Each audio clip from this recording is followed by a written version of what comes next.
Thank you, thank you.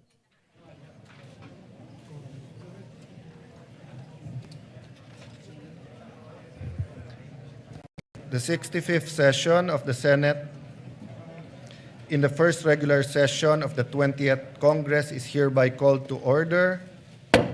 May I request former Senate President Minority Leader Senator Vicente C. Soto to lead the chamber in prayer. Heavenly Father, we come before you today with humble hearts, seeking your presence, your wisdom, and guidance. In these challenging times for our nation, we ask that you shine your light upon every heart and every decision made in the service of the Filipino people.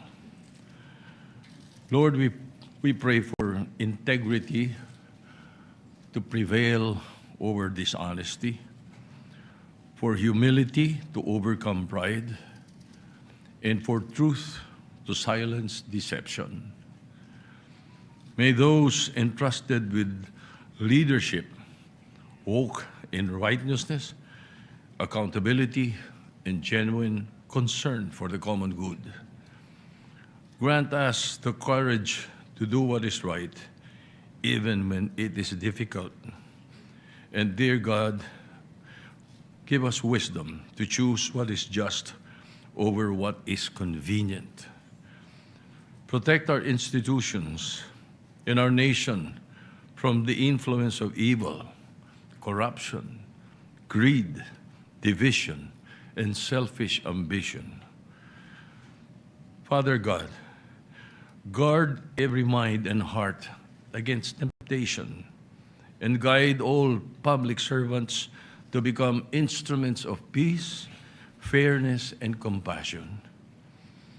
Dear Lord, bless our nation with leaders who fear you, honor the truth, and serve with sincerity. Let justice, integrity, and loyalty for country and to the Constitution rise above all personal interests. May everything we do today be guided by your wisdom and covered with your grace. All this we ask in your holy name. Amen. Amen. Thank you very much, Senator Soto. A prayer that all of us should reflect on. Secretary, please call the roll call. Please call the roll.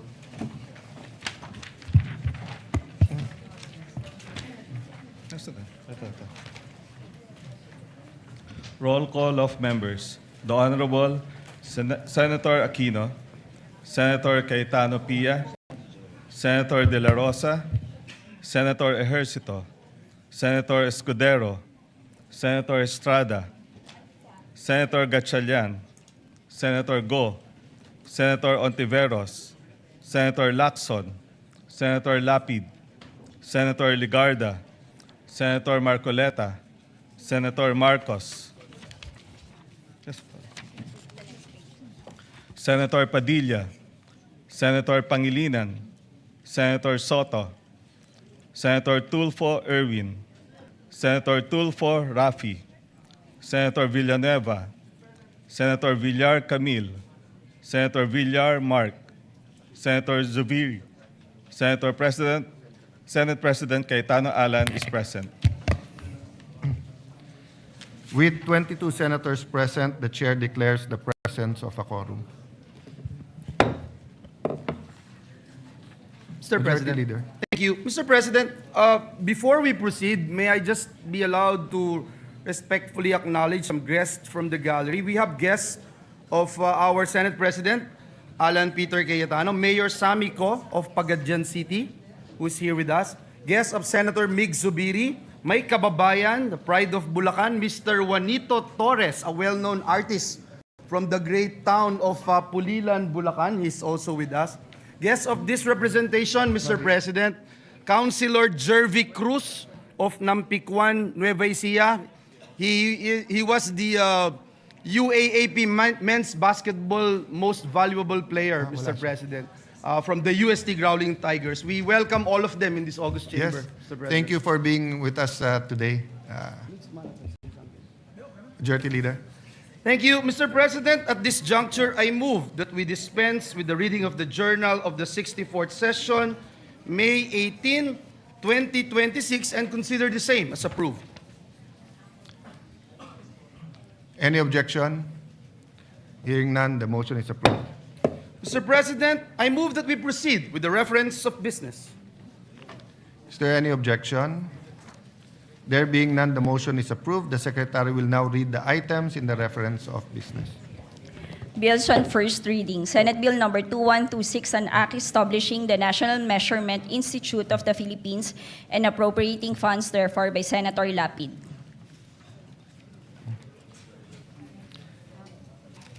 Referred to the Committee on Science and Technology, Civil Service, Government Reorganization, and Professional Regulation, Ways and Means, and Finance. Senate Bill number 2127, an act extending the corporate life and expanding the powers of the Philippine International Trading Corporation, amending for the purpose PD number 1071, otherwise known as the Revised Charter of the Philippine International Trading Corporation by Senator Lapid. Referred to the Committees on refers to the Committee on Government Corporation and Public Enterprise, Trade, Commerce, Entrepreneurship, and Finance. Resolutions. PSR 386, resolution congratulating and commending Albert Ian de los Santos for his historic gold medal performance and record-breaking feat in the men's 71 kilogram category at the 2026 IWF Junior World Championship in Ismailia, Egypt by Senator Lapid. Referred to the Committee on Rules. 387, resolution congratulating and commending Filipina Tech leader Kat Borlongan for being honored as a Knight Chevalier of the National Order of Merit, Order National du Mérite by the Republic of France by Senator Lapid. Referred to the Committee on Rules. 388, resolution urging the Department of Health to strengthen food safety, sanitation, and public health measures following the discovery of drug-resistant bacteria in street-sold palamig beverages in Tondo, Manila by Senator Lapid. Referred to the Committee on Health and Demography. 389, resolution congratulating and commending Team Pilipinas and Siniende of St.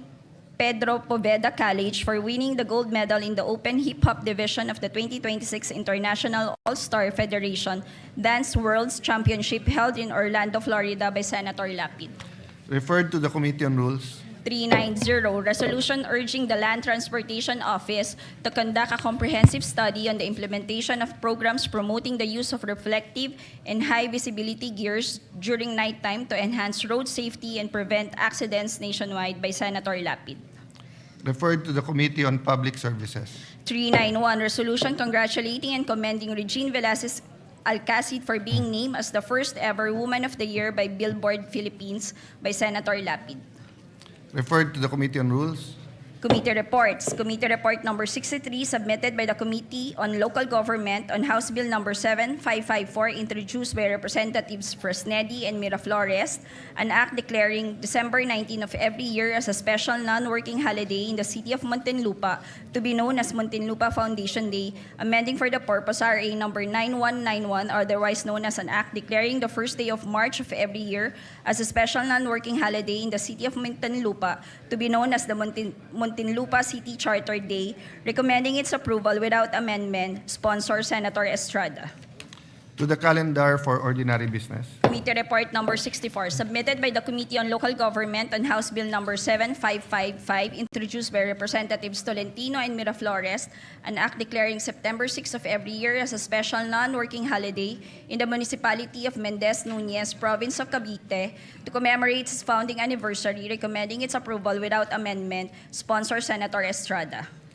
To the calendar for ordinary business. Committee report number 65, submitted by the Committee on Local Government on House Bill number 142, introduced by Representatives Olivares and Miraflores, an act declaring February 13 of every year a special non-working holiday in the city of Parañaque, Metro Manila, amending for the purpose RA number 11460, recommending its approval without amendment. Sponsor, Senator Estrada.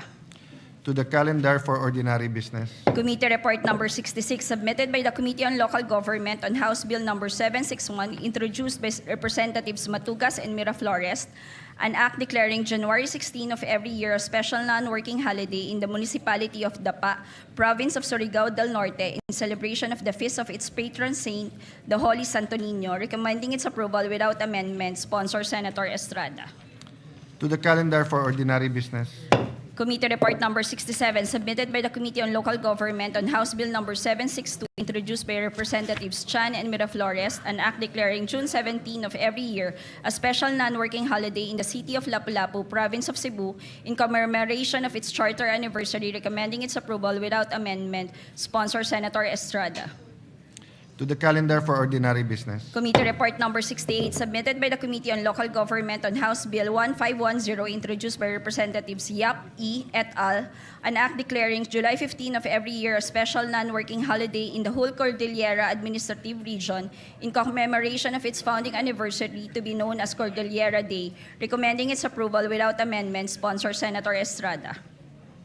To the calendar for ordinary business. Committee Report Number 69, submitted by the Committee on Local Government on House Bill Number 1538, introduced by Representatives Bolilla and Miraflores, an act declaring June 9 of every year as a special non-working holiday in the municipality of Rosario, province of Batangas, in celebration of its founding anniversary, recommending its approval without amendment, sponsor Senator Estrada. To the calendar for ordinary business. Committee Report Number 70, submitted by the Committee on Local Government on House Bill Number 1539, introduced by Representatives Bolilla and Miraflores, an act declaring November 11 of every year as a special non-working holiday in the municipality of Taysan, province of Batangas, in celebration of its founding anniversary, recommending its approval without amendment, sponsor Senator Estrada. To the calendar for ordinary business. Second edition. Suspend lang 1 minute. Session suspended.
Diretso lang, dear. Sige. Yes. Session is resumed.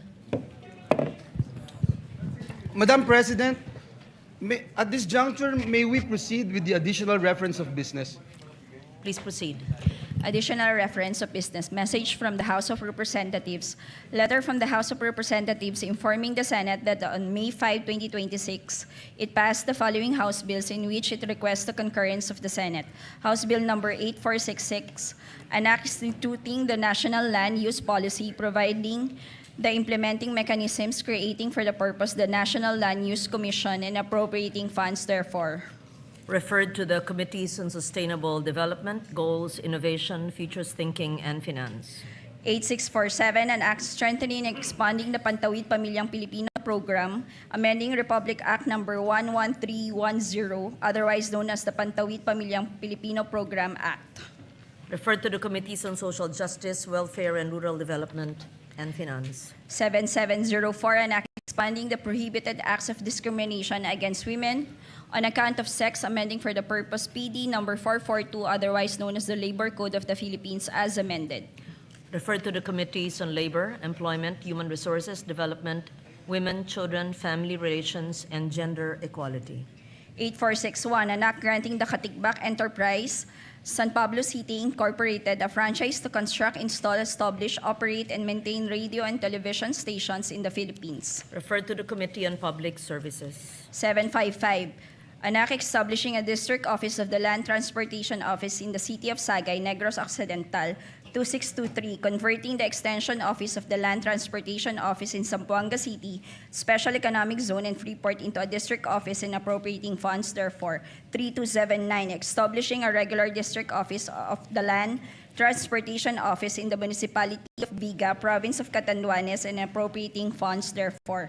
4477, establishing the LTO office in the municipality of Taytay, province of Palawan, and appropriating funds therefore. 8609, upgrading the LTO district office in the city of Batac, province of Ilocos Norte, from Class D to Class C, and appropriating funds therefore. 8610, expanding the registration and issuance of licenses in the Pasig District Office of the LTO and appropriating funds therefore. 8611, upgrading the District Office of the Land of the LTO in the municipality of Naval, province of Biliran, from Class D to Class B, and appropriating funds therefore. Referred to the Committees on Public Services and Finance. 1866, establishing the Camarines Norte 1st District Engineering Office of DPWH in the municipality of Labo, province of Camarines Norte, renaming the existing District Engineering Office in the municipality of Daet as the Camarines Norte 2nd District Engineering Office and appropriating funds therefore. 2206, creating a District Engineering Office in the 6th Legislative District of the province of Batangas and appropriating funds therefore. 3535, creating a District Engineering Office in the 6th Legislative District of the province of Isabela and appropriating funds therefore. Referred to the Committees on Public Works and Finance. 8497, naming the entire stretch of the Santander-Barili-Toledo National Road traversing barangays San Sebastian, Colase, Dalahican, Tangbo, Bonbon, Poblacion, and Suba in the municipality of Samboan through barangays Mantalongon, Tubod, Dakit, Kalubihan, Patupat, Azucena, Santa Ana, Poblacion, and Maghanoy, Kingbuangan, Sayao, Minolos, and Giwanon in the municipality of Barili, province of Cebu as the Pablo P. Garcia Highway. 8498, naming the diversion road commencing at the Ormoc Baybay Southern Leyte Boundary Road in Barangay Bantigue and traversing Barangay Sumanga, Patag, Donghol, Biliboy, and San Pablo up to the diversion junction at the Palo Carigara Ormoc Road in the city of Ormoc, province of Leyte as the Mayor Vicente G. Torres Sr. Avenue.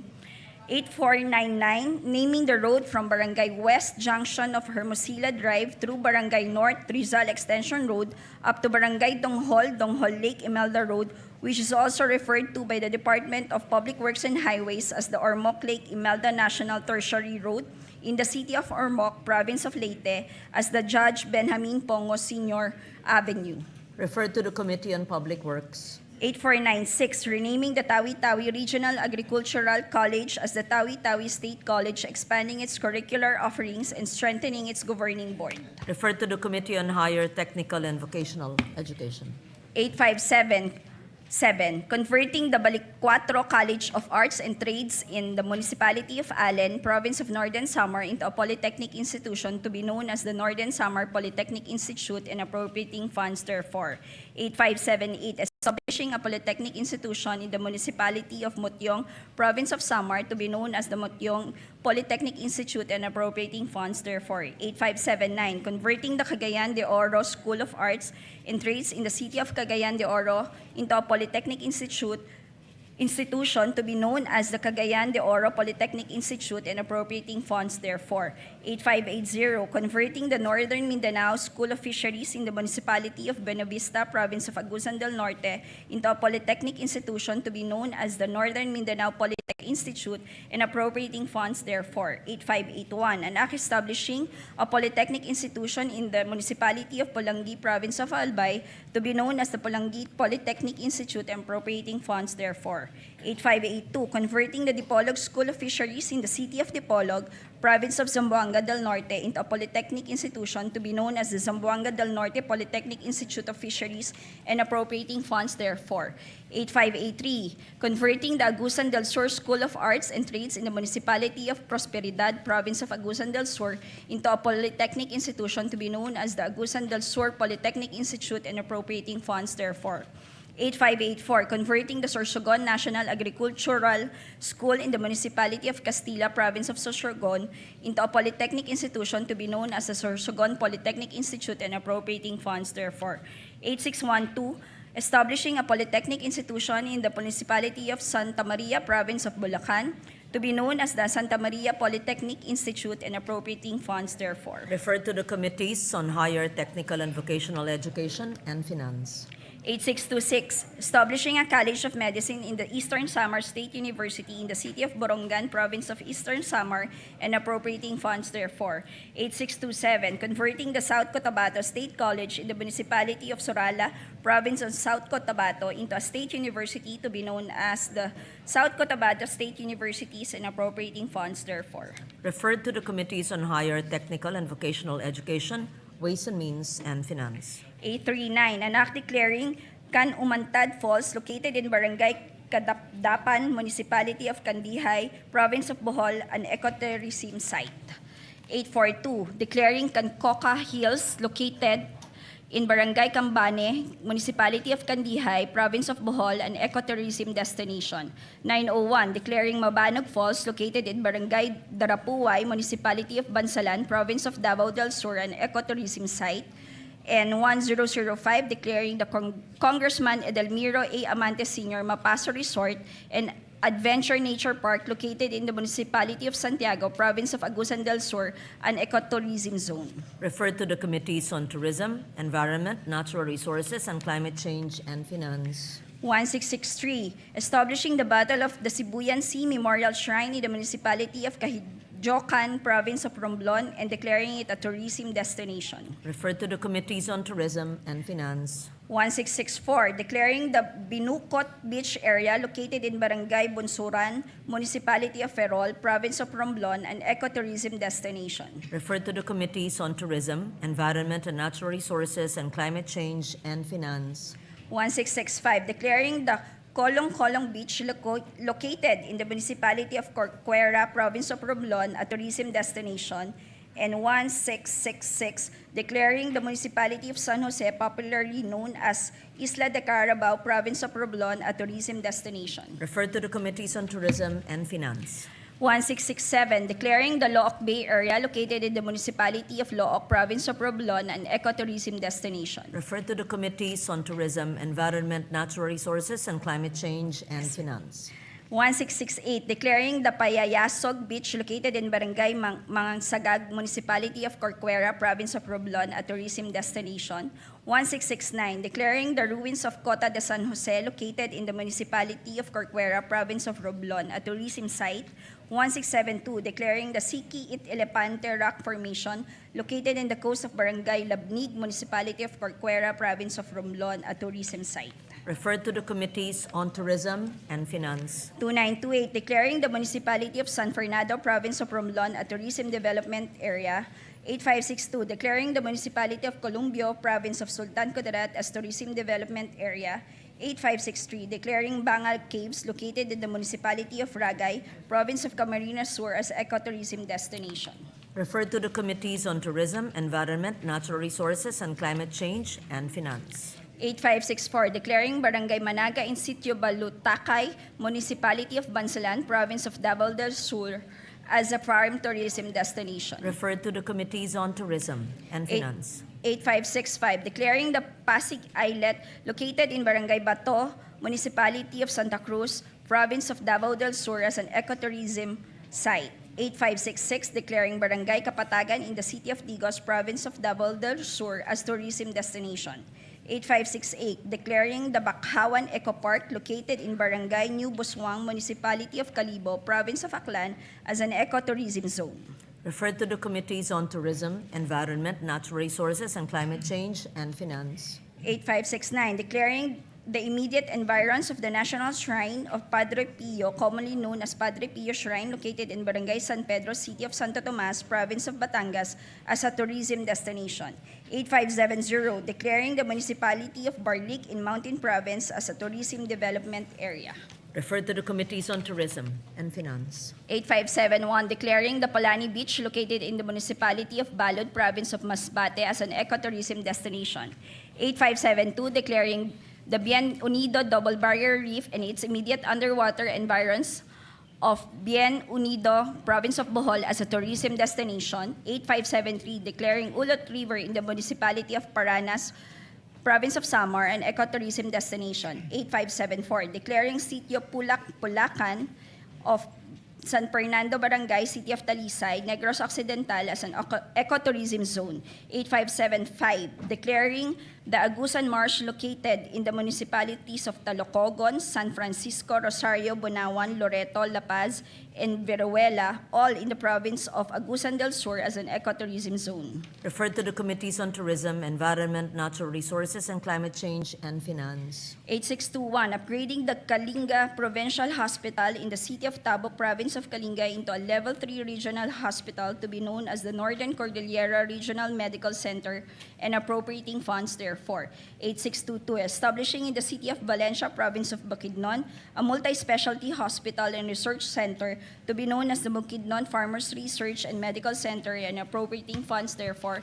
And 8623, renaming the Jose B. Lingad Memorial General Hospital in the city of San Fernando, province of Pampanga, to Jose B. Lingad Medical Center, increasing its bed capacity from 1,000 to 1,500 beds, upgrading its professional healthcare services and facilities, authorizing the increase of its medical personnel, and appropriating funds therefore, repealing for the purpose RA number 11359. Referred to the Committees on Health and Demography and Finance. 8457, granting a legislative franchise to Cagayan 1 Electric Cooperative to construct, install, establish, operate, own, manage, and maintain a distribution system for the conveyance of electric power to the end users in the city of Tuguegarao and municipalities of Peña Blanca, Enriles, Solana, Amulong, Piat, Santo Niño, Tuwao, Rizal, Igig, Alcala, and Bagao, province of Cagayan. 8458, granting a legislative franchise to Isabela 1 Electric Cooperative to construct, install, establish, operate, own, manage, and maintain a distribution system for the conveyance of electric power to the end users in the cities of Kawayan, City of Santiago, municipalities of Angandanan, San Guillermo, Ramon, San Mateo, San Isidro, Alicia, Etiague, Cordon, Jones, San Agustin, Cabatuan, Luna, and Reyna Mercedes, province of Isabela. 8459, granting a legislative franchise to First Candaduanes Electric Cooperative to construct, install, establish, operate, own, manage, and maintain a distribution system for the conveyance of electric power to the end users in the municipalities of Bagamanok, Baras, Bato, Karamoran, Kigmoto, Pandan, Panganiban, San Andres, San Miguel, Viga, and Verac, Catanduanes. And 8460, an act granting a legislative franchise to Occidental Mindoro Electric Cooperative to construct, install, establish, operate, own, manage, and maintain a distribution system for the conveyance of electric power to the end users of Magsaysay, San Jose, Rizal, Calintaan, Sablayan, Santa Cruz, Mamburao, Abra de Ilog, Paluan, Province of Occidental Mindoro. Referred to the Committee on Public Services. Madam President, if I may. Majority Leader. Thank you. Madam President, before we proceed, may I just be allowed to recognize some guests from the gallery, guests of Senator Ligarda, Regional Director John Montero of BJMP Region 6, and Mr. Sergio Dava Jr. of the Provincial Government of Antique. Also, guest of this representation is Kasim Mirza from the University of Santo Tomas. We welcome all of them in this August chamber. We welcome you to the Senate. Madam President, having closed the period of interpellation, may I be allowed to respectfully move that we resume consideration of Senate Bill number 1511 under Committee Report number 15. This is the bill strengthening the protection of parents against hospital detention. I so move, Madam President.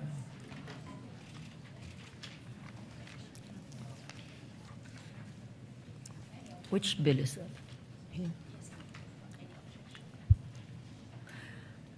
Any objection? Hearing none, the motion is approved and consideration of the said measure is now in order. Please proceed. Thank you, Madam President. This juncture, I move to open the period of individual amendments and with the consent of the body, may we recognize, Madam President, Senator Risa Ontiveros and to propose, not proposing na.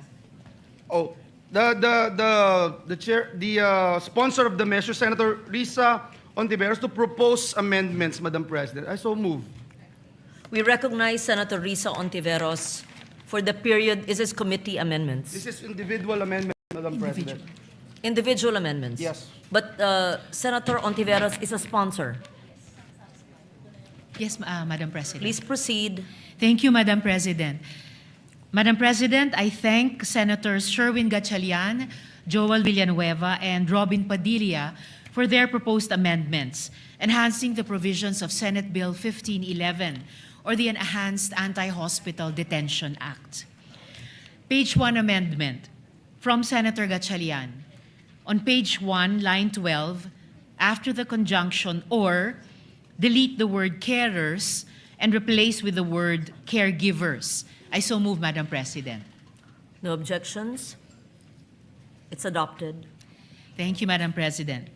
Page 2 amendment. I Yes, see Madam Senator Pia The lady Cayetano. from Taguig and Patera, Senator Pia Cayetano, is seeking the floor. May I move that she be recognized, Madam We President? recognize Senator Pia Cayetano. Thank you, Mr. President, Madam President. Her Honor will recall that this representation waived our right to interpellate on the condition that we would be allowed to ask clarificatory questions during the period of the amendments. Does Her Honor recall? Yes, Madam President. Yeah. So what I'll do, Mr. President, is I'll just make a prefatory statement now because my amendment is actually in this line now, in line 13. So if with the permission of the sponsor, may I proceed? Yes, Madam President, by all means. Just to be clear about it, the amendment was accepted. Yes, and- I'm on the next. I'm on to And the we are next. on to the next, and we recognize Senator Pia. Thank you, Mr. President. So I'd like to put on record that this bill that Her Honor is sponsoring is an amendment to the bill that I sponsored and that became law over a decade ago. I don't even remember the year. Do we remember the year? I just want to put it on record kung gaano katagal na yon and how we appreciate that Her Honor is chairman of the Committee on Health at the time that she was handling this. 2007, so 19 years ago na. It honestly feels like maybe 6 years ago, but it's 19 years ago. So it is high time, and I thank the sponsor for taking the time to revisit this law. Even after we passed it, we received many reports on how the situation of yung detention of patients has improved, but then we would still continue to have to intervene many times because this situation still kept coming up. So this representation is thankful that we have the opportunity to strengthen this law even further. And so, as I mentioned, I requested for the opportunity to ask clarificatory questions, and in the interest of time and ease of to make it easier to make for everyone to engage to contribute to the amendments, I will also make my observations and clarificatory questions, which is necessary for the amendments I'm going to make in a timely manner. So on that note, Madam President, my amendment is still on page 1, and that is why I stood up now. It is on line 13. So I will read the provision for everyone's understanding. And of course, if we have, we don't really need it naman. It's not a complicated line, but I just want to explain the nature of my amendment. So the existing provision with the amendment of Senator Gatchalian reads, "It shall also be unlawful to detain the relatives, representatives, or caregivers of such patients, as well as the newborn child, in the case of maternity patients." So that is where my question is. On line 13, there is reference to the newborn child. What I'd like to point out, Madam President, is that does Her Honor think there is a need to indicate and to insert the proper descriptive lines whether the newborn child is fully or partially recovered or may have died? Because this is a phrase that is found in the previous paragraph with reference to a patient, and I read, this is the existing provision. The detention of patients who have fully or partially recovered or have been adequately attended to or may have died. So may clarification na gano'n, na yung status ng patient, whether nag-recover siya partially or fully or namatay, covered siya. So I'm also asking now, should we make that same clarification for the newborn? Kasi po, yung nakita kong mga cases, ilalaban pa talaga ng ospital, patay na. Hindi naman sinabi sa batas yun na patay na. Buhay pa. So, this representation feels it won't hurt to add those lines. We submit, Madam President, I do agree with the gentlewoman from Taguigan Pateros that it would not hurt to include that qualification if she so desires. Okay.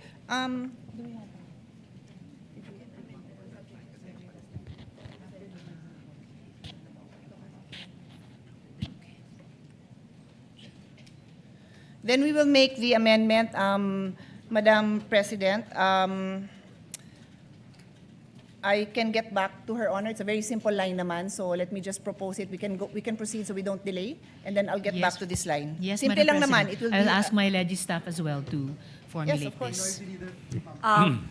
I would just like to clarify. Before this, we accepted the amendment, and this will be another sentence, the next sentence. May you just please read it, and then we say subject to style, or depending on the consultation with the sponsor. Yes. Well, the main, more or less subject to style, it would be newborn child who has fully or partially recovered or who has been adequately attended to or who may have died. Similar to the above provision. We submit, Madam President, subject to style.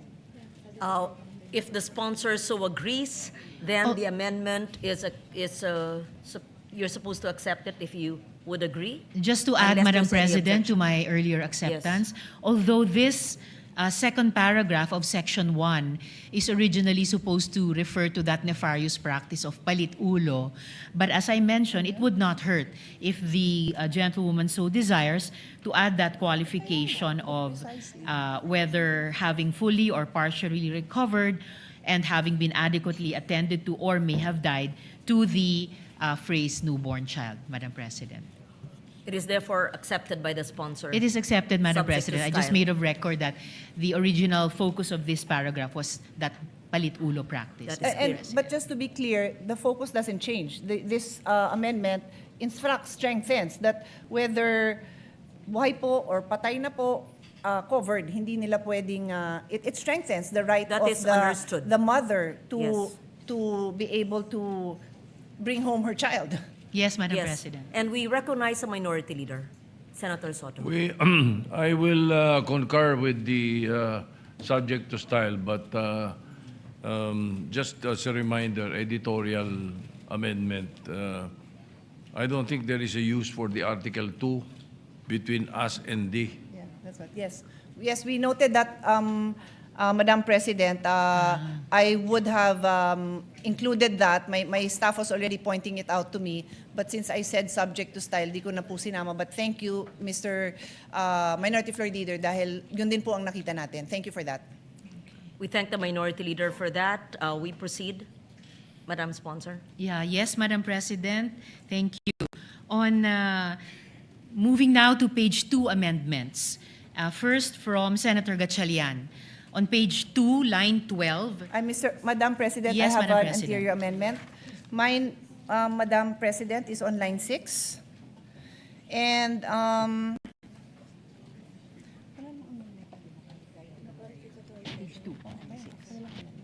so actually, there may be no need for an amendment. It's just to clarify the intention here so that again, when this bill, when these amendments become law, we make it very clear what the legislative intent is.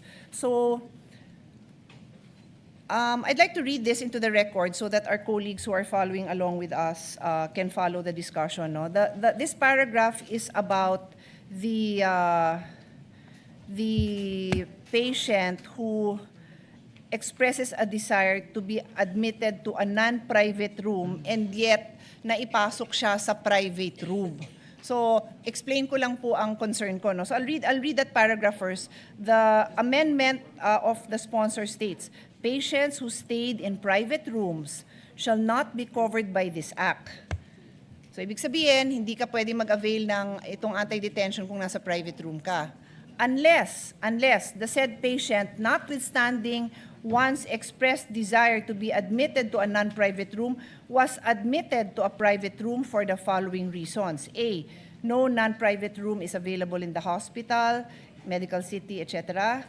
B, the physician or other medical professionals of the hospital, medical clinic, or other facility deemed it to be in the best interest of the patient to be admitted. So the observation and the legislative intent that I want to put on record is on letter B, na kaya naipasok sa private room ang pasyente dahil yung doktor niya or other professional, medical professional of the hospital or health center deemed it in the best interest of the patient to be admitted. Yun ho ang intention, tama ba, Madam Sponsor? That's right, Madam President. Okay. And so, what this representation would like to emphasize now is that the legislative intent for the physicians overriding the desire, the expressed desire of the patient to be put in a non-private room is only for purpose of showing that in this case, that patient will be allowed to avail of the non-detention of this law. They can avail of this law. In other words, we are not liberalizing or changing the rule that the patient's desires will always govern. A doctor, medical professional cannot override a patient's desire in other cases. Limited to dito sa topic ng non-hospital detention. Tama ho ba, Madam Sponsor? Yes, Madam President. One bill, one topic. Yes. So yun lang naman, again, to put it there, because minsan nako-quote yung bill, alam nyo naman, nako-quote, tapos hindi naman yan yung intention natin dito. So nagkakasundo po tayo ng sponsor. Yun lang po. Thank you very much. Thank you. Yes. What is the next amendment of Senator Pia? Just for my clarification. Yes, we recognize a minority leader. Yes, thank you, Madam President. Just for my clarification. So kapag ikaw ay nasa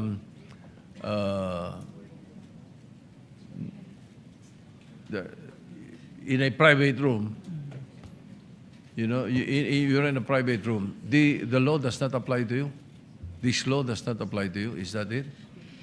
That is right, Madam President.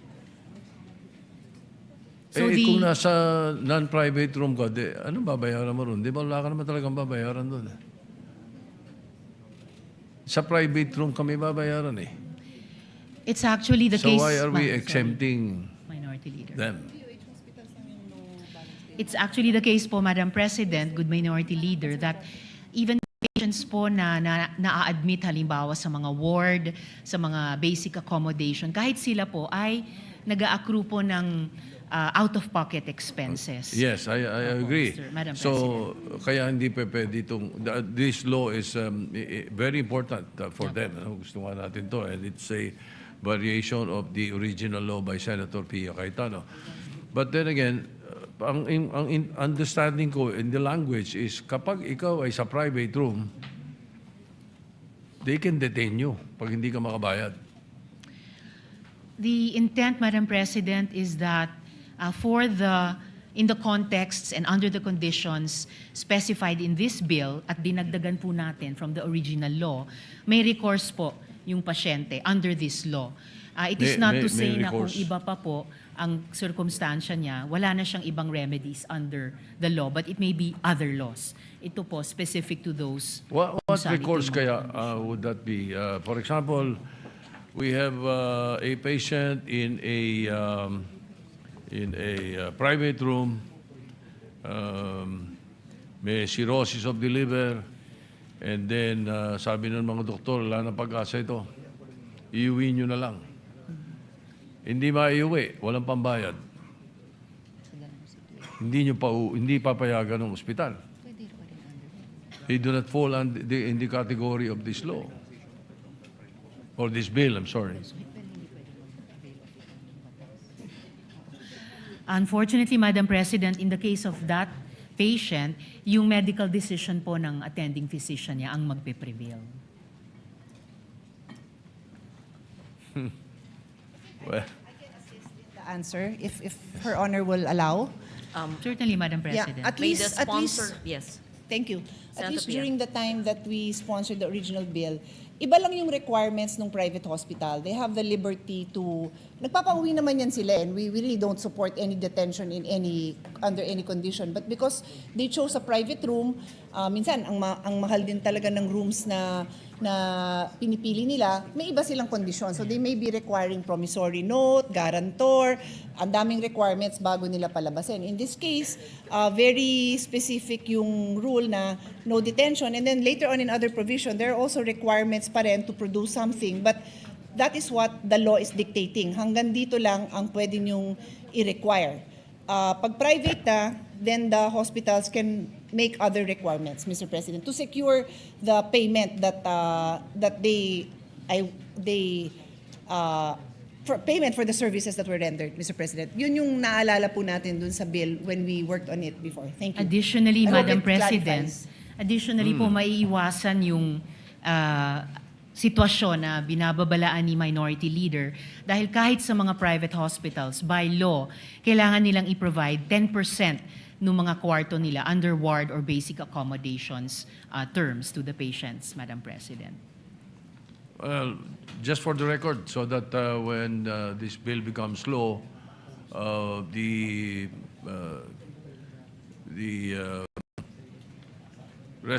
not resolution, but the explanation of the sponsors are placed on record. So just in case it is questioned on this particular issue. And the I point just of the wanted to Minority place that Leader on is the record. protection on the part of those availing Yes, of so the... those who cannot pay. Anyway, cannot pay, but in a private room. We just Yes. wanted to place it on record. Thank you. Thank you. Thank you, Senator Minority Soto. Leader, Madam President. Senator Cayetano is finished with her We're on amendments. page 2 Yeah, amendments, we're Madam just President. following the sequence, so I have Okay. more when Her Honor Yes. gets to the page and number that I'm at. Thank you. Thank you. We recognize Senator Erwin Tulfo. If the lady sponsor would allow it, Madam President, I just Yes, Madam want- President. Gusto ko lamang po kasing linawin, nabanggit po kasi kanina na may mga pasyente pong sila po kasi ang namimili na ilagay sila sa pribadong kwarto. Sa amin pong public service, sa aking pong tanggapan, kadalasan po na ini-interview po namin ay bakit ka pumasok sa private room gayong wala ka naman palang kakayahan na magbayad. Ang sagot po lagi sa amin, Madam President, good lady sponsor, ay emergency po. Puno po lagi ang mga ward, ang mga free ward. Kaya napipilitan pong silang sinasabi sa ospital na kung maaari ilagay ang kanilang pasyente sa private ward, sa private room. Minsan po alam nila na napakamahal po ito pero gusto lang po siguro nilang mailigtas ang kanilang mahal sa buhay. Kaya po, kasi ang sinasabi kadalasan ng ospital, ala po kaming kwarto, ala po kaming higaan para sa inyo. Kailangan po ninyong ilipat ang inyong pasyente. Dito po nagkakaproblema. Kaya napipilitan po ang isang mahirap na pasyente na kababayan natin na sabihin na lamang okay na po sa free ward, ay sa paying po kami, magbabayad naman po kami. Gayong alam po nila na wala po silang kakayahan na magbayad. Ito po ang isa sa mga kadalasang suliranin ng mga kababayan natin, Madam President, good lady sponsor. Kaya po, hindi naman sa kagustuhan nilang mailagay sa private room, kundi dahil sa ika nga, kailangan na pong matugunan, makita ng doktor ang pasyente. Otherwise, ang option lamang po nila ay ilipat sa ibang ospital. Kalimitan po sa mga lalawigan, kailangan ilipat pa sa isusunod na bayan o sa lungsod ang pasyente para lamang po matugunan. Paano po, Madam President, good lady sponsor, kung ang sakit po ay appendicitis at kailangan na pong operahan, ililipat pa po ba? Kaya no choice po sila. Siguro po, can we put this on record, Madam President, good lady sponsor, na sometimes po, hindi po nila kagustuhan na ilagay po ang kanilang pasyente sa ospital. Yun sa private room, Madam President, good lady sponsor. Yun lamang po. Thank you, Senator Erwin Tulfo. Salamat. Take note of that, and Yes. at least if there are problems in the future in interpretation of this law, the comments will be able to enlighten the poor patients who may be booked in a private room. Thank you. Salamat, Madam President. And even now, salamat sa good gentleman mula sa Palawan. Yung pag-exempt sa exemption ng coverage nitong law sa ganong mga pasyente na inilarawan ng good gentleman ay nandun na rin po sa page 2, line 8, letter A, na kaya sila na ipasok sa private room. May dahilan na no non-private room in the hospital, medical clinic, or any other similar facility was available. Or ganun yung impormasyon na ibinigay sa kanila. And the patient was compelled to be admitted thereto due to the urgency of the case. Pero nagpapasalamat pa rin ako sa good gentleman. Yung dagdag na paliwanag nila sa ganitong sitwasyon ay on the record na rin po para sa mga situations in the future tulad ng sinabi ni Madam President na kailangan pang lalong ipaliwanag. Salamat, Madam President. Thank you. We recognize Senator Pia Cayetano. It's just an added commentary. Earlier when I said that we thank the sponsor for taking up this amendment to the existing law, kasi nga these are the kind of examples that are brought to our attention, whether it's kay Senator Tulfo sa atin and I'm sure sa tanggapan din ng ating sponsor. So kaya nasama na nga yung sinasabing sitwasyon ni Senator Tulfo, nandyan na sa letter A, and I read it into the record earlier. So we thank the sponsor na in-include na talaga yan kasi it's a very common complaint that we receive. Thank you. Thank you. Salamat, Madam President. Moving on to, page 2 amendments from Senator Gatchalian. On page 2, line 12, after the second article, insert the word attending. And after the word other, insert the word competent. I so move, Madam President. No objections? Hearing none. The Thank- amendment is adopted. Thank you, Madam President. Still from Senator Gatchalian, on page 2, line 18. After the word circumstances, insert a colon and the phrase, provided that the medical justification shall be in writing and signed by the attending physician or other competent medical professional. I so move. No objections? Hearing none, it is adopted. Thank you, Madam President. From this representation and Senator Gatchalian, still on page 2, between lines 18 and 19, insert the following paragraph. For purposes of this act, detention refers to any act of restraining a person from leaving the hospital, clinic, or similar facility on grounds of non-payment, in part or in full, of hospital bills, medical expenses, or professional fees. It includes the refusal to A, physically discharge or to issue documents necessary for discharge, interment, or benefit claims. B, remove medical devices when removal is medically appropriate. Or C, release a cadaver of a deceased patient to the surviving relatives. I so move, Madam President. No objections. Hearing none, it is adopted. Thank you, Madam We President. recognize Senator Pia Cayetano. Yes, Madam President. I actually defer to the wishes of the sponsor. I'd just like to point out that in the definition of detention, and I don't have a copy, so this is just from what I heard, Her Honor made reference to the detention of the patient. But when we defined earlier, in the earlier provisions, we referred to the caregiver and the newborn. So does Her Honor think it might be better that we also mention them, the patient, the caregiver, and the newborn, for consistency, Madam President? I would be accepting of that, Madam President. And is there an amendment? Subject to style, Madam President. The addition of those Yeah, terms. the amendment would be after the word patients, the caregivers, or the newborn. We submit.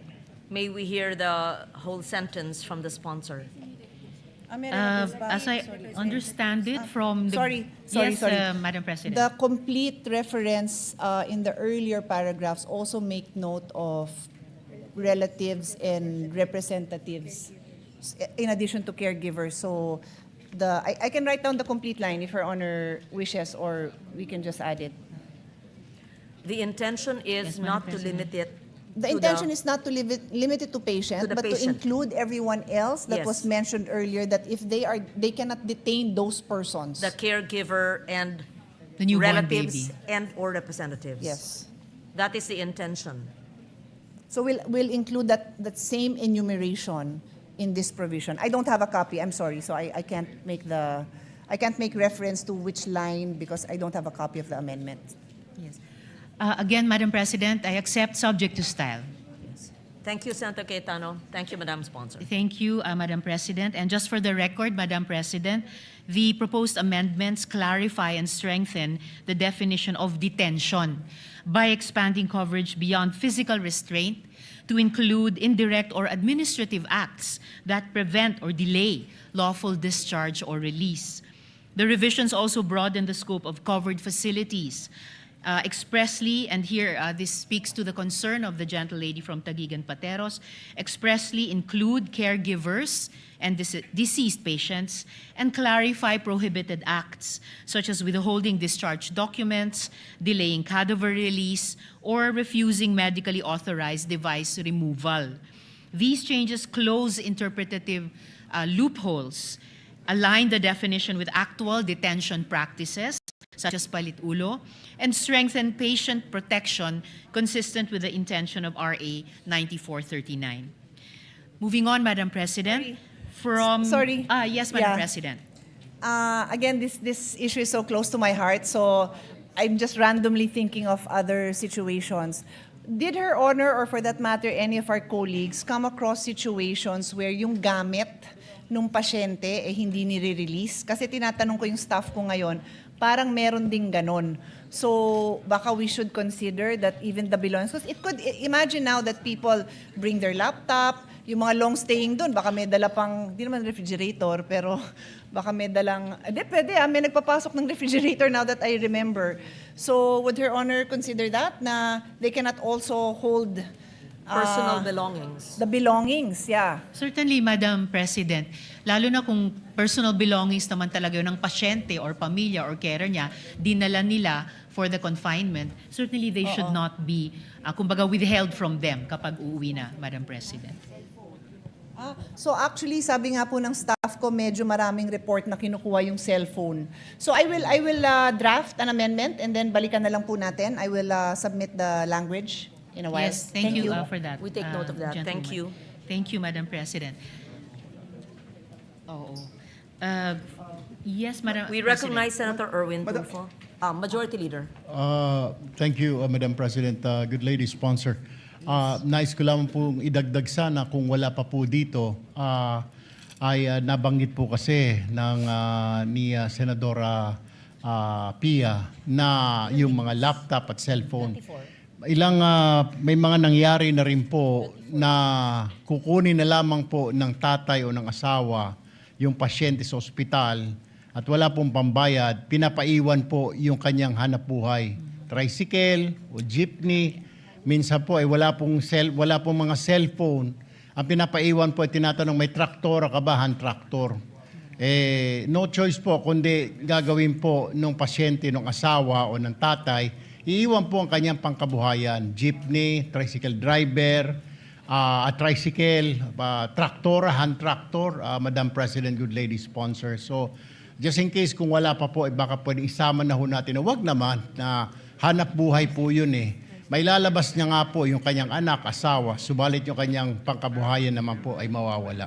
Thank you, Madam President. What is the amendment of Senator Tulfo then? Gusto ko po sanang maisama po ito How kung do wala. we phrase it? Kung isama na rin po Yes. doon sa amendment Livelihood? po. Opo, na kay Senadora Pia, yung livelihood, wag naman pong alisin yung livelihood, Madam President. And so we would include personal belongings and livelihood? Is that what the sponsor would agree to? Again, Madam President, probably subject to style, but I fully recognize the not just concern but real situations na inilalarawan ng good gentleman mula sa Palawan. Kaugnay nung dati ring mga or kasalukuyang practices na pinapipirma ng promissory note at kailangan may collateral. Paano nga po kung walang collateral or maika-collateral yung tao na aabot pa hanggang sa mga kagamitan para maghanap buhay. So this amended law is intended or amendatory bill is intended to prevent such situations. So I would be open to adding language reflecting the concern raised by the good gentleman. Thank you. Madam President, Yes, if I may. Majority Leader. Madam Yes. President, we have been talking about the proposed amendment of the distinguished gentleman from Palawan, and right now, Senator Pia and our minority leader are coordinating with each other with the right word that will be introduced later on. So we would like to put that into the records. Madam President, if I may I just move for a minute suspension? Session suspended.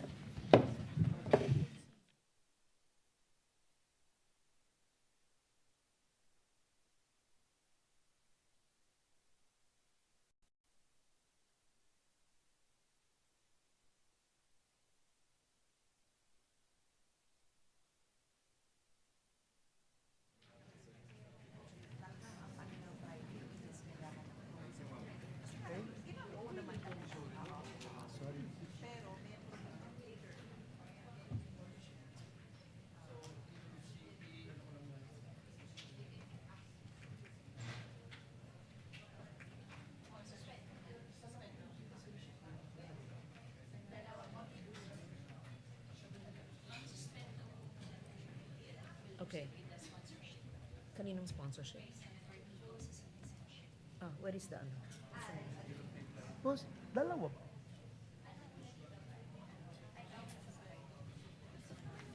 Suspension muna ito.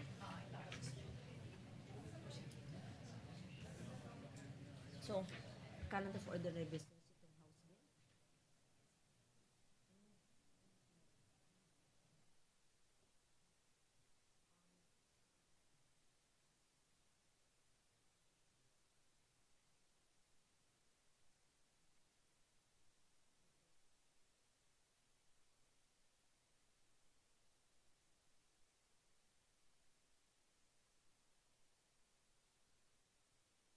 itong House Bill. Ready to resume, Madam President. Session is resumed. Madam President, to allow our colleagues to craft the necessary amendment being proposed here on the floor, may I move that we suspend consideration of Senate Bill number 1511 under Committee Report number 15. And so move, Madam President. Any objections? Hearing none. The period of amendments on the measure is suspended. Thank you, Madam President. Madam President, with the consent of the body, I move that we transfer from the calendar for ordinary business to the calendar for special orders House Bill number 6639 under Committee Report number 61 and House Bill number 6644 under Committee Report number 62. These are bills granting Philippine citizenships. I so move, Madam President. Any objection? Hearing none. Motion is approved. Madam President, I move that we consider the aforementioned House bills. I so move, Madam President.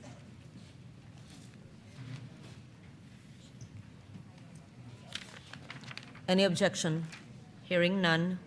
The motion is approved. Secretary, please read into the record the title of the bills without prejudice to inserting into the record the whole text thereof. House Bill number 6639, an act granting Philippine citizenship to Benny Francois Boatwright III. House Bill number 6644, an act granting Philippine citizenship to Matthew James Ramos. Madam President, upon the consultation of this representation to the minority leader and with the consent of the body, may I respectfully move to recognize Senator Francis Kiko Pangilinan to deliver an omnibus sponsorship speech. I so move, Madam President. We recognize Senator Kiko Pangilinan for his sponsorship. Yes, please proceed. Thank you, Madam President. Thank you, distinguished Majority Leader, Acting Majority Leader, and to our distinguished colleagues. I rise today, with the permission of our colleagues, for an omnibus sponsorship of two committee reports. Committee Report number 61 in consideration of House Bill 6639, granting Philippine citizenship to Benny Francois Boatwright III, and Committee Report number 62 in consideration of House Bill number 6644, granting Philippine citizenship to Matthew James Ramos. These measures correspond to Senate Bill 5095, authored by Senate President Alan Peter Cayetano, Senator Pia Cayetano, and Senator Bongo, granting Philippine citizenship to Benny Boatwright, and Senate Bill number 1613, authored by Senator Bongo, granting Philippine citizenship to Matthew James Ramos. Matthew and Benny are world-class athletes who, despite the many opportunities and paths available to them elsewhere, have chosen to cast their lot with the Filipino people. Pinili nila hindi lang lumaban para sa bandila natin, pinili rin nilang maging bahagi ng ating kwento bilang isang bansa. Matthew James Ramos is a decorated wrestler and a proud son of Filipino Pangasinense Father Chris Crescente Holanday Ramos. Kahit na ipinanganak at pinalaki sa Estados Unidos, pinili ni Matthew na bigyang karangalan ang kanyang mga ninuno, hindi lang sa salita, kung hindi sa sakripisyo, sa paninindigan at serbisyo sa Philippine sports. At the height of a promising wrestling career in the United States, Matthew made the life-changing decision to represent the Philippines in international competitions and help elevate the sport of wrestling in the country. Among his outstanding accomplishments, Matthew was runner-up in the 2023 NCAA Championships and was hailed as Purdue University's 60th All-American. He is a two-time NCAA qualifier and a two-time Big Ten place winner, finishing 7th in 2022 and 3rd in 2023. He became the 2022 U.S. Open champion in the 57-kilogram category and reached the NCAA Championships round of 12 in the 133-pound division that same year. He was also a two-time NWCA, National Wrestling Coaches Association Scholar, All-American, and at a young age, captured the 2018 Cadet World Championship in the 51-kilogram category. He was ranked among the top wrestling recruits in the United States by Flow Wrestling, Intermat, and the Open Mat. Yet despite these accolades and the many doors open to him in America, Matthew Ramos chose the Philippines. He embraced not only our food, from adobo to dinuguan and to balut. If you are able to eat balut, you are very, very Filipino in that sense. But also the deeper values that define us as a people. Respect for elders through po and opo. The importance of family. During the hearing, I think 6 or 7 or 8 of his family members and his fiancée or his girlfriend was there. And he brought the warmth of the Filipino spirit and of community. Like adobo, which is cooked differently in every region of the country, being Filipino comes in many forms. But whether in cooking, in sports, or in nationhood, what matters most is the heart, ang puso. And for Matthew Ramos, becoming Filipino is already in his heart. He was unable to attend today's sponsorship speech, Mr. President, but he was actually here last week when we were scheduled to sponsor it last week. He had to go back to the United States for a competition, but he is committed to coming back when we pass this measure in plenary. We also recognize Benny Francois Boatwright III, a 27-year-old basketball player from Los Angeles, California, whose talent and leadership have already inspired countless Filipino basketball fans. Benny Francois Boatwright is here with us in the gallery.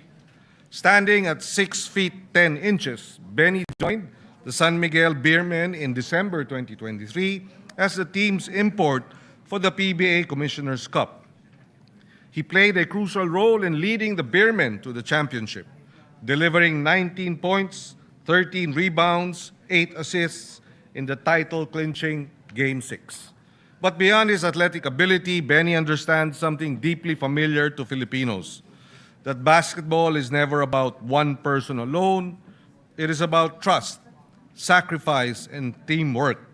That spirit mirrors our own Bayanihan tradition, the belief that people achieve greatness when they lift one another up. By embracing the Philippines and choosing to stand with Filipino athletes, Benny Boatwright strengthens not only our basketball program, but also our hopes of excelling on the international stage, defending our Asian Games title, and one day returning to the Olympics. In recognizing the sincere desire of Matthew James Ramos and Benny Francois Boatwright III to become Filipinos, these bills seek to honor not only their achievements as athletes, but also their genuine commitment to our flag, our people, our culture, and our nation.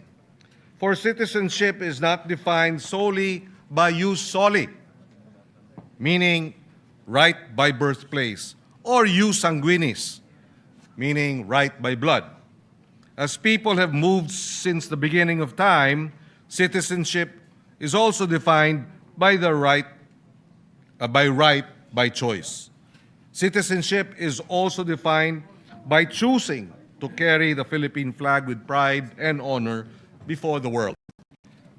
Mabuhay ang pinipili ang Pilipinas, mabuhay ang nagmamahal sa Pilipinas, mabuhay ang Pilipinas. May we request our colleagues, we urge them to support this measure and its immediate passing. Maraming salamat, Mr. President. Thank you, Senator Pangilinan. Majority Leader. Madam President, the gentleman from San Juan, Senator Jing, is Estrada would like to deliver his co-sponsorship speech, I move that he be recognized, Madam President. Senator Jinggoy Estrada is recognized. Thank you, Madam President. Madam President, distinguished colleagues, I'm honored to co-sponsor the bills granting Filipino citizenship to two remarkable athletes to wit. House Bill number 6639 under Committee Report number 61, entitled An Act Granting Philippine Citizenship to Benny Francois Boatwright III, and House Bill number 6644 under Committee Report number 62, entitled An Act Granting Philippine Citizenship to Matthew James Ramos. The said bills are reported out by the Committee on Justice and Human Rights under the able leadership of its chairperson, Senator Francis Kiko Pangilinan, the best friend of Senator Robin Padilla. Mr. Benny Francois Boatwright III is a 29-year-old professional basketball player born in Los Angeles, California. He stands at 6 feet 10 inches. He has demonstrated an immediate and powerful impact upon joining the San Miguel Beermen in December 2023 for the PBA Commissioner's Cup. His exceptional skill and leadership were instrumental in leading the Beermen to the championship crown, securing the title after tallying 19 points, 13 rebounds, and 8 assists in the crucial Game 6. This performance quickly earned the admiration of Filipino fans. His naturalization will pave the way for him to play for the national basketball team, Gilas Pilipinas.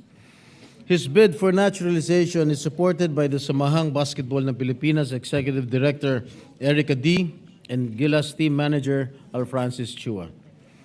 Another athlete applying for Philippine citizenship is Mr. Matthew James Ramos, a 25-year-old Filipino-American wrestler born in Naperville, Illinois. Matthew traces his Philippine roots from his father, Crisante Olanday Ramos, a resident of Barangay Poblacion, Basista, Pangasinan. He is the 2022 US Open champion and 2022 NCAA Championship Round of 12. Matthew has expressed his earnest intention to become a naturalized Filipino citizen in order to proudly represent the Philippines in international wrestling competitions. His desire to carry the Philippine flag on the global stage reflects not only his personal affinity for his Filipino roots, but also his commitment to contribute to the nation's sports development.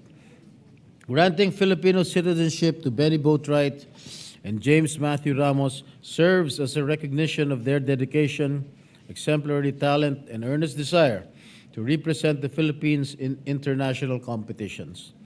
As a staunch advocate of basketball and sports in general, this representation has been continuously supporting measures that will improve the conditions of Filipino athletes and to make them globally competitive dahil sama-sama tayong nangangarap na makita ang Philippine sports, basketball man o wrestling, na umangat sa buong mundo. With this, Madam President, this representation supports the granting of Philippine citizenship to both Benny Francois Boatwright III and Matthew James Ramos. Thank you, Madam President. Thank you, Senator Jinggoy Estrada. Majority Leader. Senator Pia Cayetano will deliver a co-sponsorship speech. Thank you, Madam President.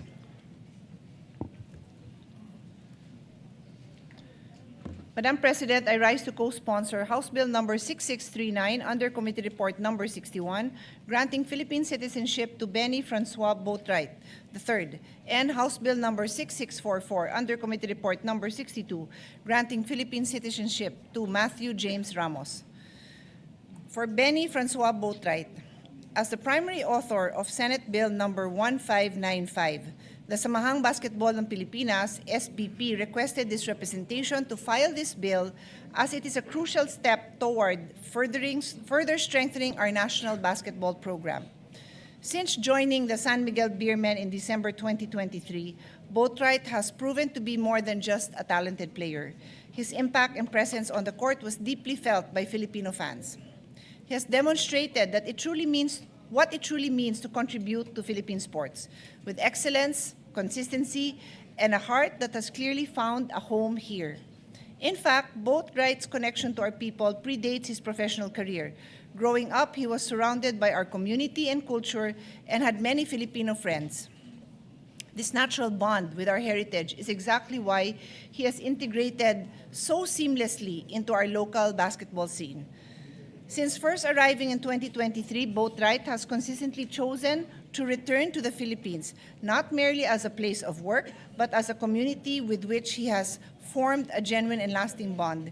His contribution does not end in the PBA. If naturalized, he will play for Gilas, Pilipinas, in the Asian Games, the SEA Games, and in the 2028 Olympic qualifying cycle for the 2028 LA Olympics. Ultimately, Boatwright's value to this nation goes far beyond his performance on the court. His genuine love and affection for our people, our culture, and even our food is something that cannot be coached. For Matthew James Ramos, a 25-year-old Filipino-American elite wrestler who traced his heritage to his father, Crisente Holanday Ramos of Basista, Pangasinan, he intended to become a naturalized citizen to officially represent the Philippines in international combat sports competition, being supported by the Wrestling Association of the Philippines. Ramos holds an exceptional athletic record, highlighted by being crowned the 2018 Cadet World Champion, winning the 2022 U.S. Open Championships, and finishing as the 2023 National Collegiate Athletic Association, NCAA, national runner-up for Purdue University, where he earned All-American honors. Demonstrating a rare balance of athletic and academic rigor, he maintained his standing as a two-time National Wrestling Coaches Association Scholar, All-American, and was recognized as one of the 2024 Outstanding Seniors by Purdue's College of Health and Human Sciences. Crucially, he brings this elite coaching expertise back home, committing to train, mentor, and uplift local Filipino wrestlers. His naturalization promises to elevate the Philippines on the global wrestling stage and serve as a powerful inspiration to the Filipino youth. In closing, granting citizenship to Boatwright and Ramos, who have both demonstrated excellence and commitment to the Philippines, is a recognition of the value they bring to our collective aspirations. I've always believed that sports is more than just a game. It is a platform. It is a platform for our youth to see what excellence looks like in action. Being an athlete has taught me important life values such as discipline, teamwork, time management, and commitment, all of which I use to this day. These are the same standards we now set forth for Boatwright and Ramos as they prepare to raise the Philippine flag. I ask for your support, my dear colleagues. Thank you, Madam President. Thank you, Senator Pia Cayetano. For another co-sponsorship speech, we recognize Senator Bongo. Mr. President, esteemed colleagues, as one of the authors of the bills in consideration, I rise today to co-sponsor the measures granting Philippine citizenship to Mr. Benny Boatwright III and Mr. Matthew James Ramos. At the outset, allow me to express my full support for these measures and thank the sponsor, Senator Kiko Pangilinan, for prioritizing these measures. The grant of Philippine citizenship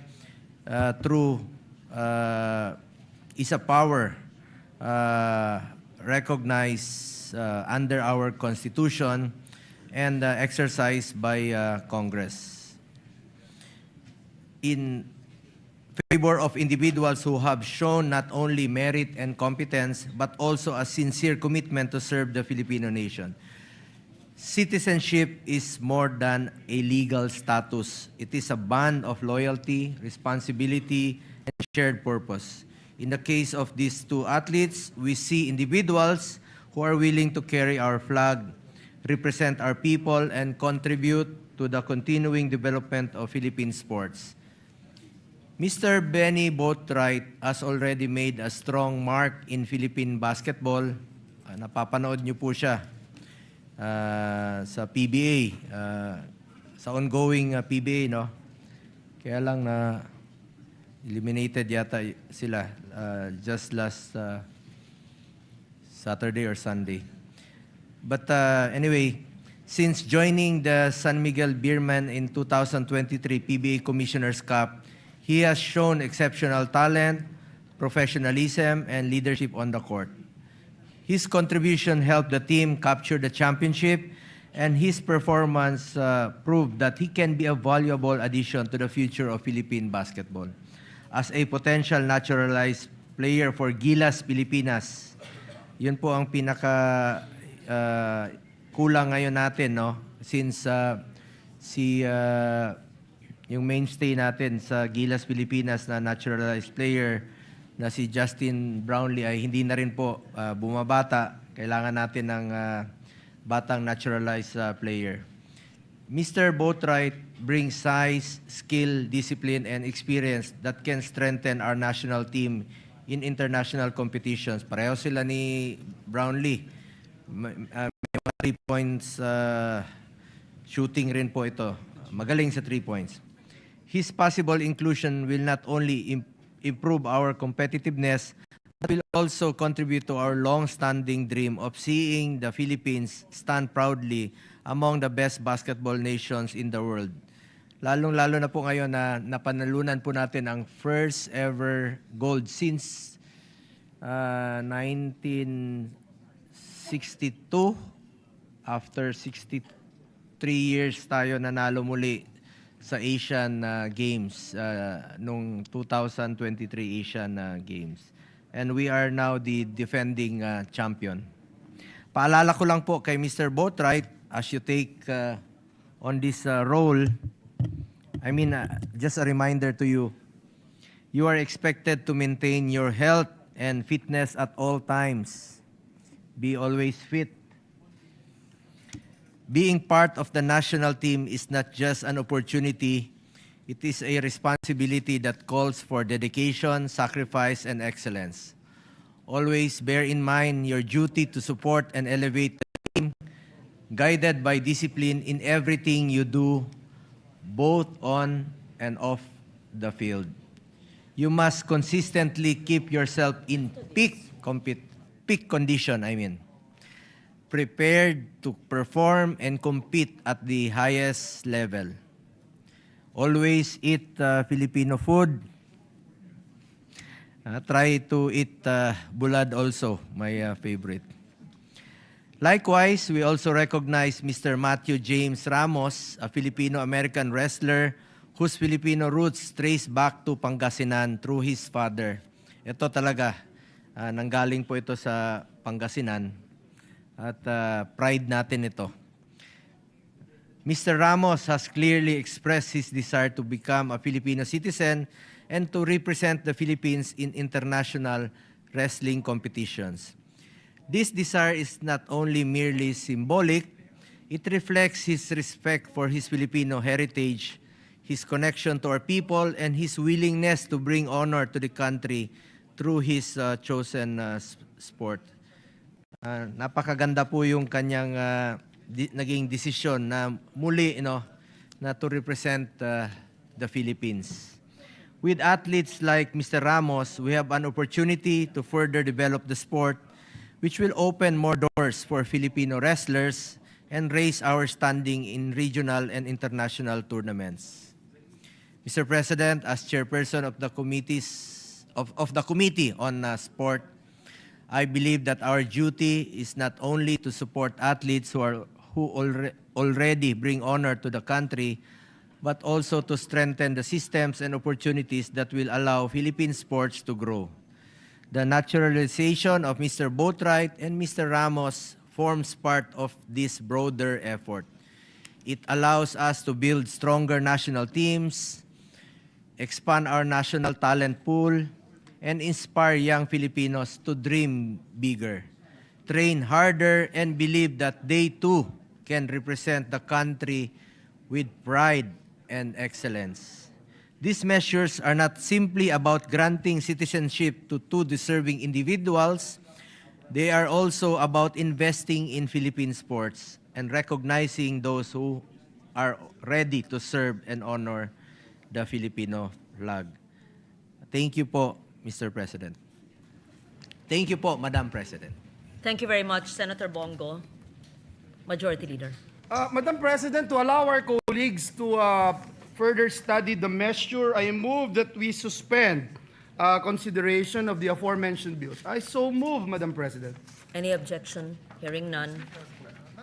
A motion.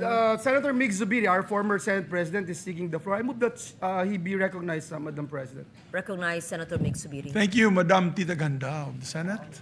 Nice to see you smiling, former Yes, I Senate President had Subiri. a lack of sleep yesterday, Madam President. That's why I was not up to speed with what was happening. But anyway, Madam President, I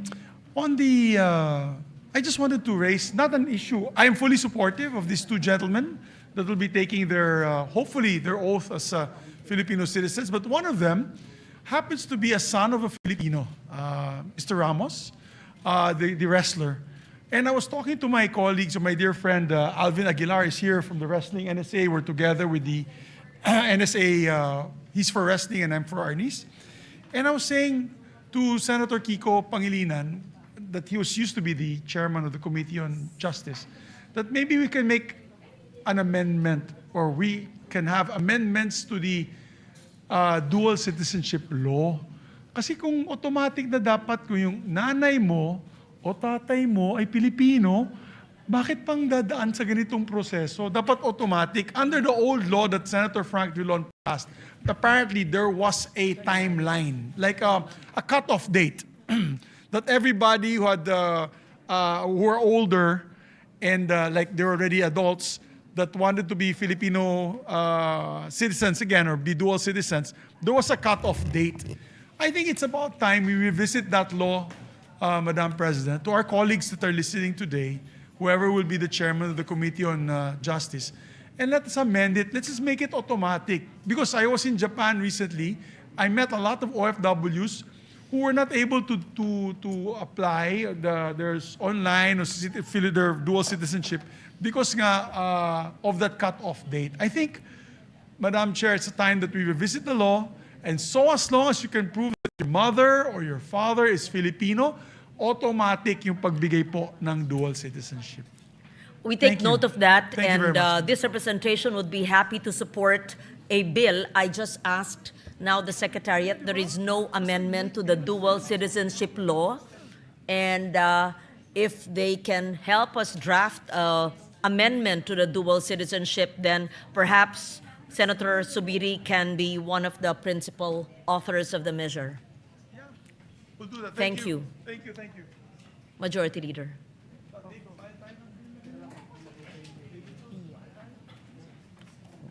Madam President, may I move again to consider Senate Bill number 1511 under Committee Report number 15, and this is the bill strengthening the protection of patients against hospital detention. So move, Madam President.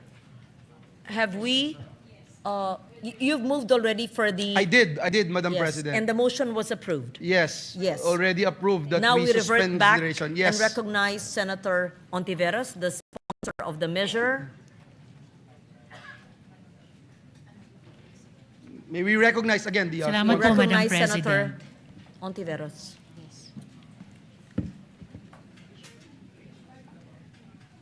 Salamat po, Madam President. If I may, Madam President, pending confirmation from the gentleman from Taguigan Pateros, if my proposed formulation of the questions he raised and about which she will formulate an amendment is already acceptable to her, may I seek the permission of Yes. Madam President to proceed with the amendments of Senator Gatchalian? Please proceed. We Thank you. recognize Senator Pia Cayetano as well. All right, Madam President. Yes, Madam President, dear sponsor, on page 2, between line 18 and 19, the amendments which included this representation's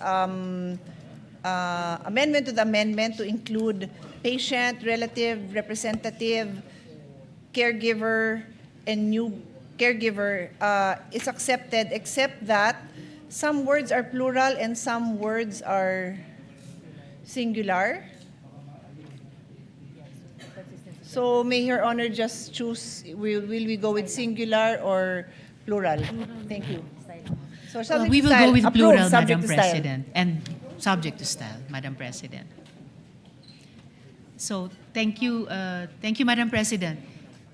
Senator Cayetano is done with her amendments. Yes.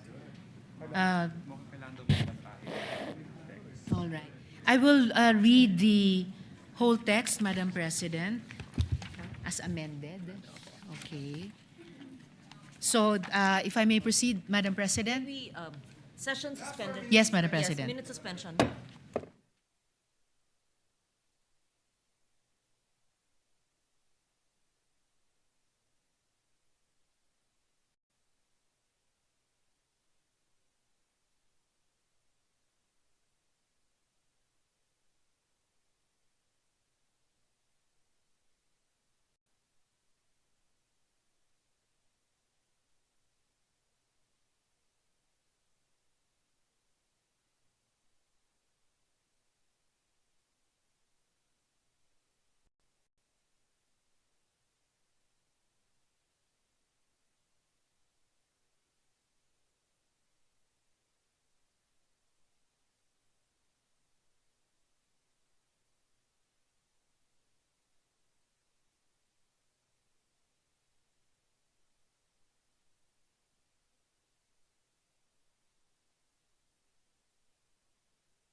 Session is resumed.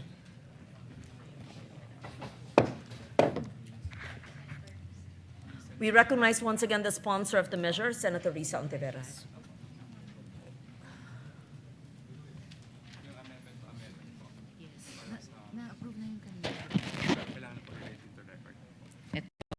Thank you, Madam President.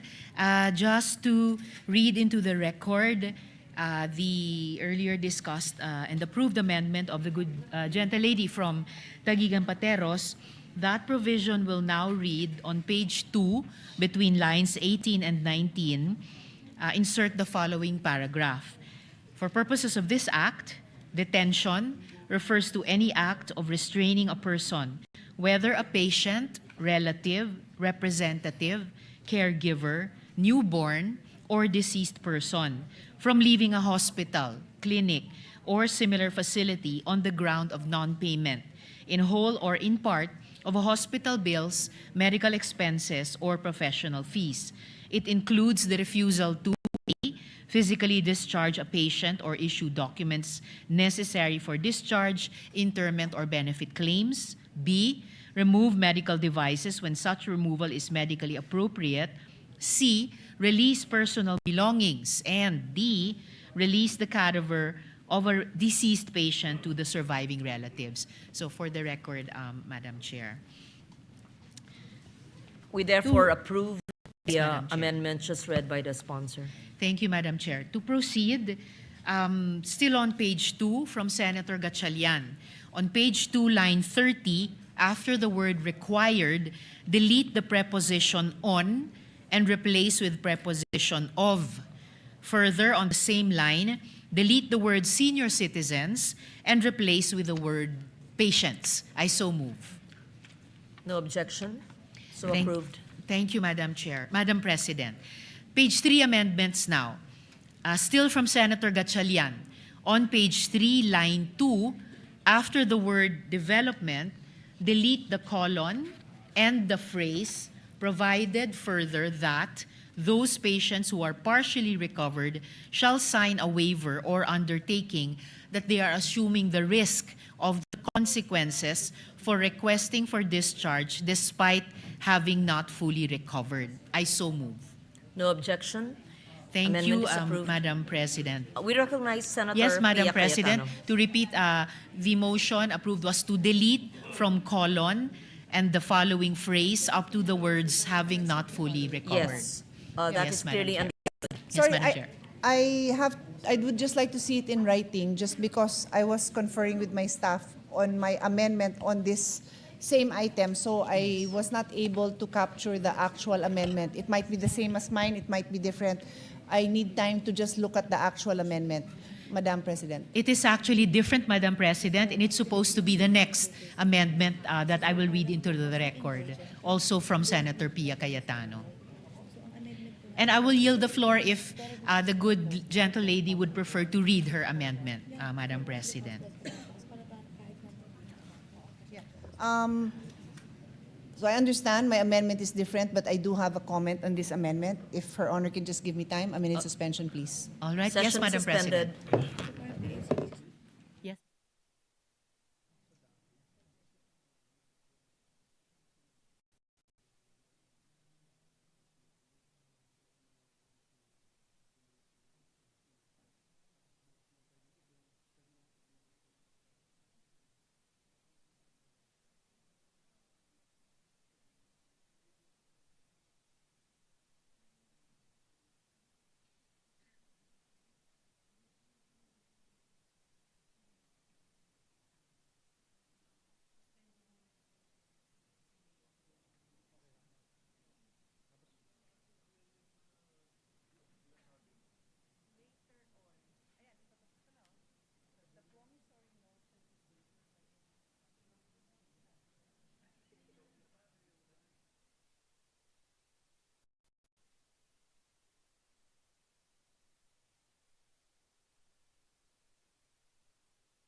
Madam President. Session is resumed. Yes, Madam President.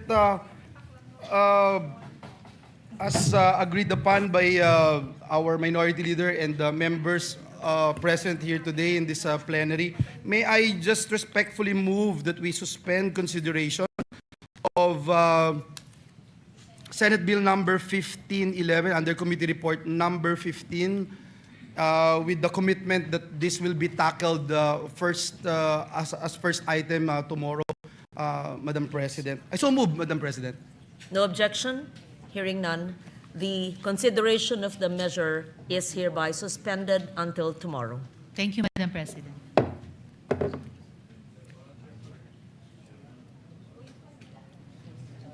Madam President, at this juncture, and pursuant to Rule 10, Section 13 of the Rules of the Senate, may I respectfully move to elect Senator Mark Villar as chairperson of the Committee on Finance, Vice Senator Win Gatchalian. I so move, Mr. President. Any objection? Hearing none, motion is approved. Thank you, Madam President. Madam President, I move that we adjourn the session until 3 o'clock in the afternoon of Wednesday, May 20, 2026. So move. Any objection? Hearing none, session is adjourned until 3 o'clock in the afternoon of Wednesday, May 20, 2026.